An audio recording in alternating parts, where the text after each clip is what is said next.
प्यारे भैया बहनों, आज हम लोग दो चर वाले रैखिक समीकरण के बारे में अध्ययन करेंगे। 2 दिन पूर्व भी इसके बारे में हम लोग बहुत कुछ अध्ययन कर चुके हैं। आज हम कुछ प्रश्न आपको सॉल्व कर रहे हैं, यहाँ पे देखेंगे। कुछ बिंदु दिए गए हैं, जैसे एक बिंदु है ए जिसका निर्देशांक है 1, 2। दूसरा बिंदु है बी जिसका निर्देशांक है 0, -7।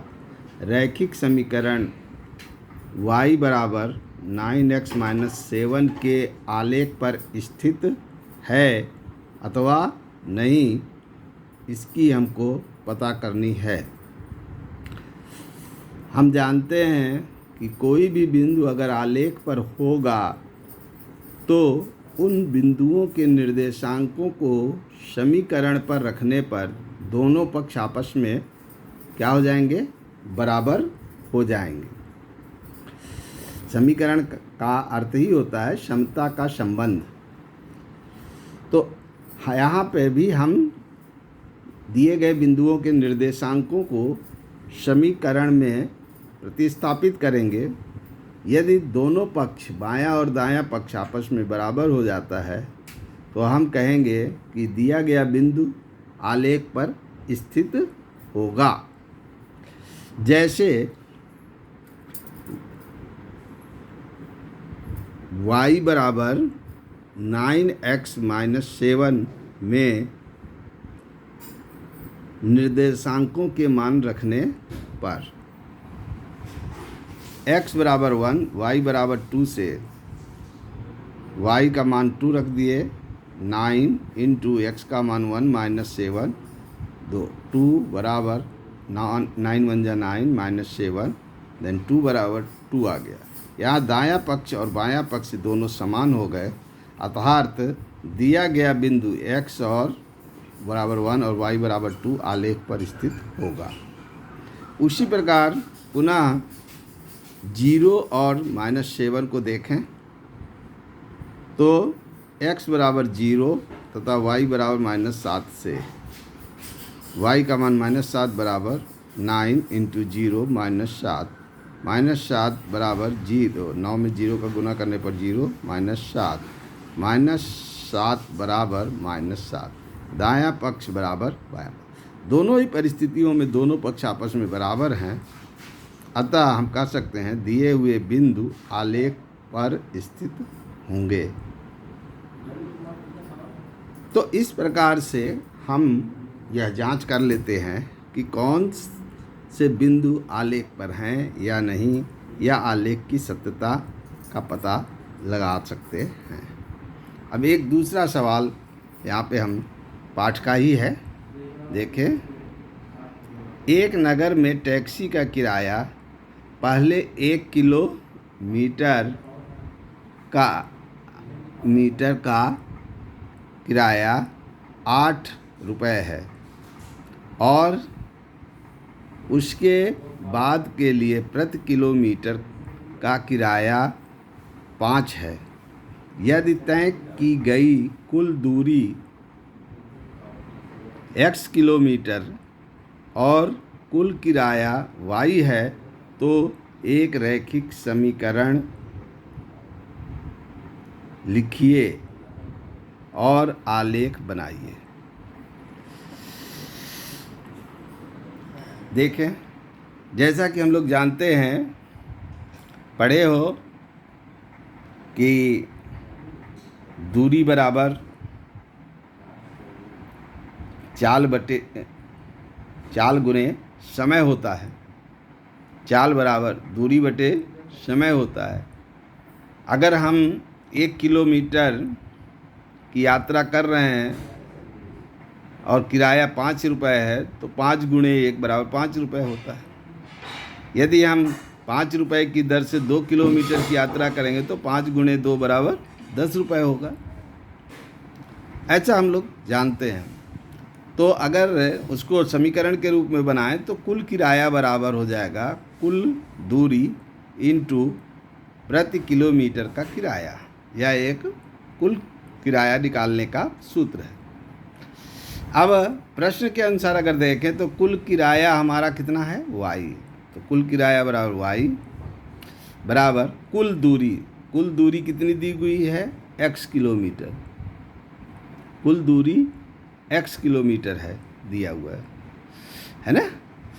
तो कुल किराया बराबर y बराबर x गुणे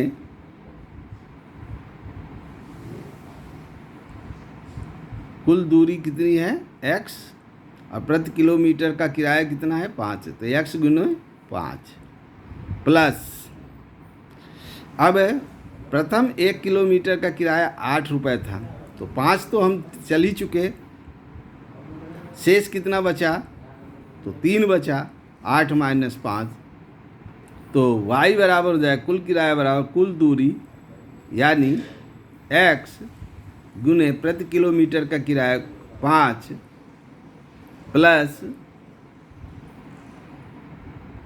कुल किराया में से जितना किराया दे चुके हैं शेष अधिक किराया कितना दे रहे हैं वो 3 रुपये, तो प्लस 3 हो जाएगा।